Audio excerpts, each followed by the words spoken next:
What's going on, guys? Abraxas here. So today I will try to answer a pretty interesting question in my opinion. So I will try to answer if the heroes are really OP. So what motivated me to make this video? Recently, when I've been building lists for all the various armies, I've observed that in many of them I've really struggled to fit in all the points that I want to have in the limits.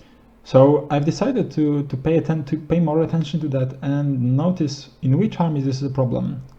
And I made a quick list for which armies I would consider bringing at least 1500 points in heroes. And well, it's over half of the armies. I'm not sure about the demon legions, obviously, because the meta is very fresh. But I would generally say that, yeah, for those armies, bringing over 1500 points is a really viable option, and very often with things like vampires or vermin swarms or dread elves, you are just coming to the 1800 barrier and you are like, okay, let me bring more. So I've tried to investigate a bit what's the reason behind it, because there was a time when actually a lot of lists were just based on the general BSB, the cheap mage, and try to run it as cheap as possible, try to fit it within the 1000 points and just go on with that. But the trend seems reverse, and let's talk about it why. And maybe, if necessary, the heroes deserve some nerfs, right? So the first point, the obvious point, is for most heroes, you can hide in units. This is very much advantageous over especially single model units, because hiding in units means that lots of your points are safe, and that you can easily make some combinations that will work within the unit. Like the unit of skeletons by themselves is not a very good fighter, but if you put Fighty Vampire Lord in them, or even Fighty Vampire Courtier on court, then the unit becomes much more interesting, right? So the protection that units grant to the heroes is something that is an obvious upside and should not be overlooked. The connected with that is that the heroes can easily jump between units. So those are actually my favorite heroes in the most of the armies. The heroes that can basically work with more than one unit. Often you will see, yeah, you have the vampire count, and he will sit in the Graveguard unit, or he will sit in the Golds unit in case of the Strigoi vampires. And then you see some Lion Guards with the character that will give them bodyguard, yeah, so he will sit there, yeah, yada yada yada. But you have to also remember that all those characters can sit in every other unit, and they can support even the weakest units.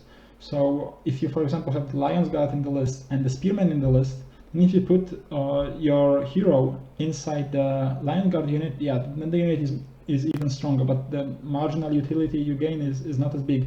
And if you put him in the Spearman unit, then you actually will gain two very strong units.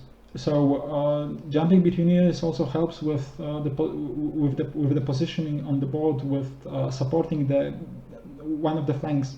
So you are still remaining very safe within the unit, but you can work on many different sides of the battlefield, and this is not that easy with regular units, which are not light troops, right?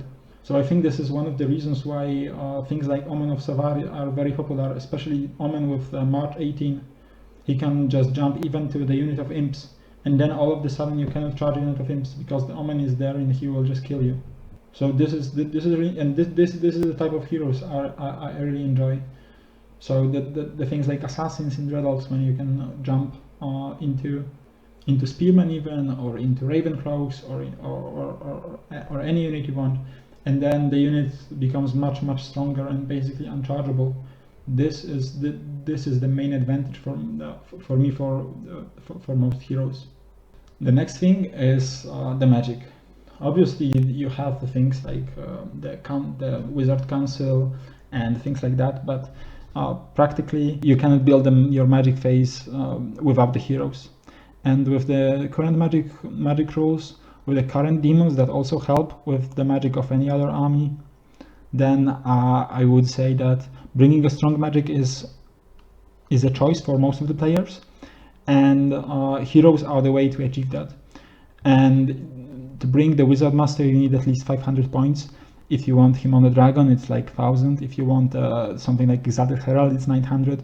It's all stacking up very quickly, and this is worth it. This is just worth it because with the strong magic phase, you can really influence the game, and not only in the magic phase, but the magic helps also in shooting and fighting, and with the ability to cast a lot of spells, a lot of cheap spells now, with all the casting values being so way down, and with all the tricks that allow you to lower those casting values, yeah, the magic is something to consider, and this is definitely driving the heroes usage up.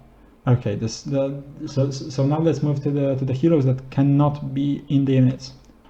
So this was actually the case that I've already talked about when talking about the Highborn Elf Dragon.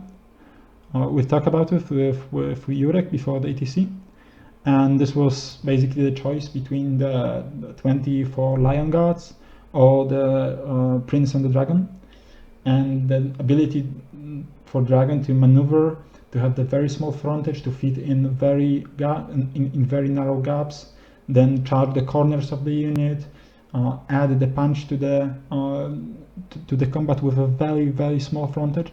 This is also a huge thing, right? So if the usual unit only touches the corner of your unit, then you will get 3 attacks, maybe 6 attacks with something like Chosen, and those are at not the highest VS, not the highest weapon, not the highest strength. And with the Lord on the Dragon or with the Lord on the Horse, you get a lot of attacks, a lot of very resilient attacks. The challenge option, also the outflow of the enemy attacks directed on you is much lower. You can block a lot of units that are in hordes with your very small frontage. So for example, if you have one of my favorite heroes, which is the Barrow King BSB, then with only 25mm front base, he can fight a lot of infantry units because they will only have a 3 guys striking at him, which is very low with his 1-up reliable armor save. So I'd say that even if your character cannot join the unit, then still his small frontage really helps. And the last thing that I want to talk about is all the customization options. Like, there are no units that can have so many tricks up their sleeve. And with lots of magic items, with lots of new combinations, basically, previously when the items were not as balanced, when there were very bad items, when they were the items that were practically never used, it was much harder to get those customization options going, right? Because you had just some auto-pick items, and then you had some items that you never pick. But as things get more balanced and all of the items get usable, then all of the sudden more and more combinations come flowing. And with the racial items as well, and with the racial options like the bloodlines, like all the vampiric powers, like all the marks on the warriors, like all the manifestations in demons, you have so many customization options that you can always pick the best way to support the current unit. And for the absolutely last point of the video, I would like to say that, guys, we used to play at the ETC, at the Warhammer Fantasy Battle, we used to play at 2,400 points, right? So it basically translated to 4,800. But for the last 2 years, there was a huge tendency in the RT to decrease the prices of all the units. All the heroes. This was not the tendency that, okay, if something is too good, let's nerf it. It was much more a tendency, if something is too bad, let's buff it. So we basically are at the point where we have much more shit than we used to have in the 8th edition. And this is basically, I think, the most important factor for driving the heroes up. Because the size of the board remained the same.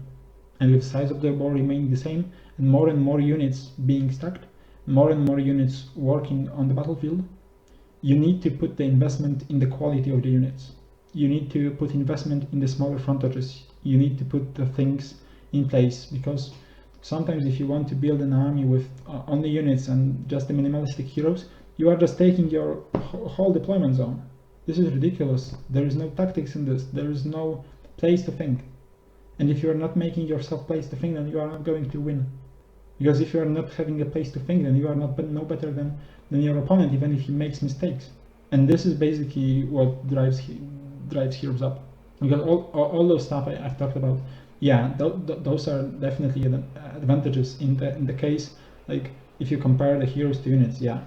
But then you have also the bigger picture, that if you can fit more things on the field, then it's getting crowded, and it's getting crowded really fast, and it's much easier and much more technical to play with the smaller army. It gives much more options. If you want to hide, you can hide. If you want to go out to your opponent, you can go out to your opponent. If you are deployed on your whole deployment zone, you have no choice.